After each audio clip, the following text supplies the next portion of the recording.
Elle aime bousculer les mythes, s'amuser avec les icônes, avec sa double culture aussi. Zulira Bouabella est notre invitée. Rebonjour. Bonjour Estelle. Alors vous êtes plasticienne, vous êtes d'origine algérienne, vous êtes française aussi, oui. Double culture. On peut admirer votre dernière exposition à Dubaï jusqu'au 23 juillet. On va y revenir dans un instant. Mais d'abord, un mot de cette œuvre que vous avez montrée en 2005 à Beaubourg. C'était lors de l'exposition Africa Remix. Elle s'appelle Dansons. On la regarde et on en parle juste après.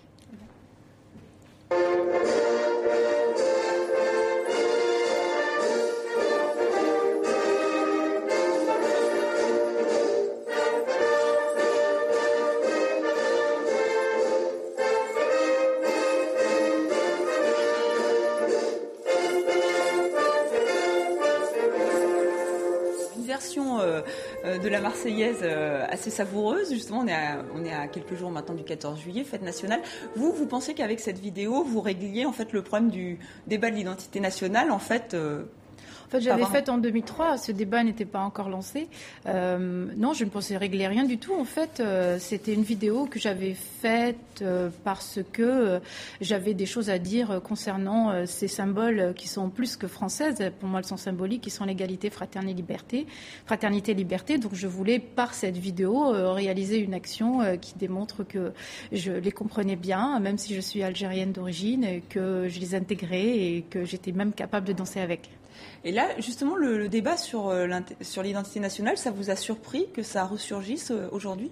Ah oui, j'en étais triste parce que moi, je pensais déjà en 2003, quand j'avais fait cette vidéo, que les choses allaient un peu se régler à ce niveau-là, qu'on allait comprendre que la chance de la France serait dans l'ouverture, dans la différence, l'acceptance de la différence, que ça allait plus enrichir la France que d'essayer de définir les choses absolument, de les mettre dans des contextes précis, de figer les définitions, par exemple. Alors, vous aimez bien jouer avec les icônes, hein, je le disais, puisque même vous jouez avec un couscous, ou alors on va voir un tapis de prière que vous mêlez avec des stilettos, enfin des talons aiguilles. Là, c'est vraiment une volonté là aussi de double culture, de jouer avec les codes.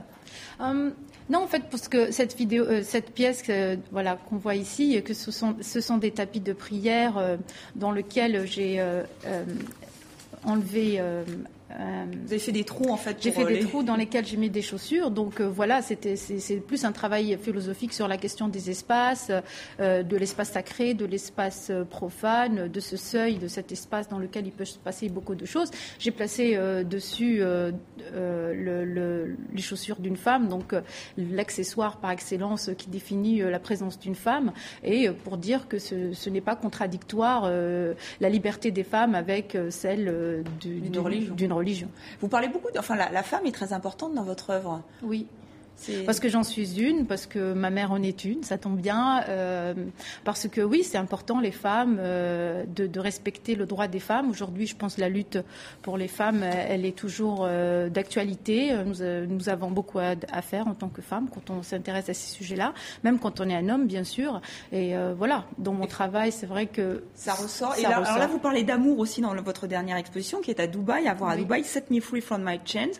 Voilà mon accent anglais. C'est donc Libérez-moi de mes liens, mais c'est-à-dire de la tradition, de quel lien ? Enfin, si parfois la tradition pour certaines femmes ne sont pas spécialement un lien, elles s'y retrouvent, elles se sentent bien. Moi, ces liens-là, ces chaînes-là dont je parle, c'est tout ce qui empêche une femme d'être libre, d'être elle-même. Voilà. Et vous jouez aussi beaucoup sur la calligraphie. Oui. On voit le mot hob, c'est ça ? Oui, amour. Oui, amour. Vous reprenez. Pourquoi vous avez choisi de jouer sur cette écriture arabe ? Bon, disons que évidemment, moi je pense que je suis une artiste qui est très influencée par ce qui se passe dans le monde. Le discours qu'on a sur le monde arabe et le monde musulman laisse à désirer en ce moment. C'est vrai qu'à chaque fois, il est lié à des définitions un peu tristes, un peu barbares, un peu violentes. Et moi, je voulais vraiment rappeler que cette culture-là, elle est vraiment une culture de l'amour, de l'écriture, de la lettre, de la poésie qui chante beaucoup l'amour.